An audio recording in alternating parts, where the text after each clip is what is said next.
भारत के सर्वाधिक शक्तिशाली शासकों में से एक कृष्णदेवराय विजयनगर साम्राज्य के राजा थे। तुलुव वंश से आने वाले कृष्णदेवराय को उस समय का सबसे शक्तिशाली राजा माना जाता था।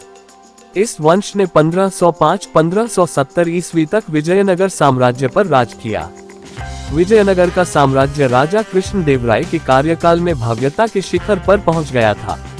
उन्होंने जो भी लड़ाइयां लड़ी उन सभी में सफल रहे। उन्होंने ओडिशा के राजा को पराजित किया और विजयवाड़ा तथा राजमहेंद्री को जोड़ा। इनकी ख्याति के कारण सम्राट कृष्णदेवराय को इतिहास के पन्नों में चित्रगुप्त मौर्य, पुष्यमित्र, चंद्रगुप्त, विक्रमादित्य, स्कंदगुप्त, हर्षवर्धन और महाराजा भोज के समांतर माना जाता है। बाबर ने अपनी आत्मकथा में इन्हें भारत का सर्वाधिक शक्तिशाली शासक कहा है। राजा कृष्णदेवराय ने कब्जाई थी सत्ता। विजयनगर की राजधानी हम्पी में राजा कृष्णदेवराय का जन्म 16 फरवरी 1471 ईस्वी को हुआ था। उनके पिता का नाम तुलुवा नरसा नायक और माता का नाम नागला देवी था। उस समय उनके पिता नरसा नायक सालुव वंश के एक सेनानायक थे। नरसा नायक ही सालुव वंश के दूसरे और अंतिम कम उम्र के शासक इम्माडी नरसिंह के संरक्षक थे। बाद में नरसा नायक ने शासक इम्माडी नरसिंह को रास्ते से हटाकर 1491 में विजयनगर की सत्ता हासिल कर ली। वर्ष 1509 में राजा बने कृष्णदेवराय। इनके पिता नरसा नायक की 1503 में मृत्यु के बाद कृष्णदेवराय के बड़े भाई वीर नरसिंह सिंहासन पर बैठे। 40 वर्ष की उम्र में अज्ञात बीमारी से वीर नरसिंह की भी मृत्यु हो गई, जिसके बाद 8 अगस्त 1509 को कृष्णदेवराय का राज तिलक किया गया। विजयनगर साम्राज्य के संस्थापक हरिहर प्रथम बुक्काराय थे। उन्होंने सल्तनत की कमजोरी का फायदा उठाकर होयसल राज्य को हासिल कर लिया था, जिसके बाद हस्तिनावती यानी हम्पी को विजयनगर साम्राज्य की राजधानी बनाया। राजा कृष्णदेवराय कूटनीति में माहिर थे। उन्होंने अपनी बुद्धिमानी से आंतरिक विद्रोहों को शांत कर बहमनी के राज्यों पर अधिकार हासिल किया था।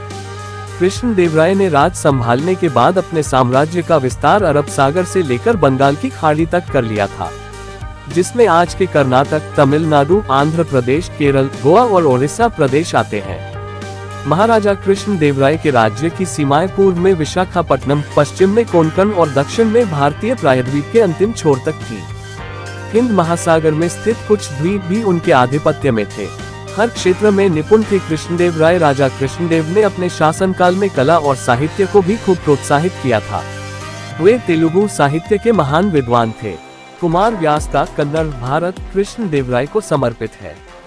उन्होंने तेलुगु के प्रसिद्ध ग्रंथ आमुक्तमाल्यद या विश्वविद्या की रचना की।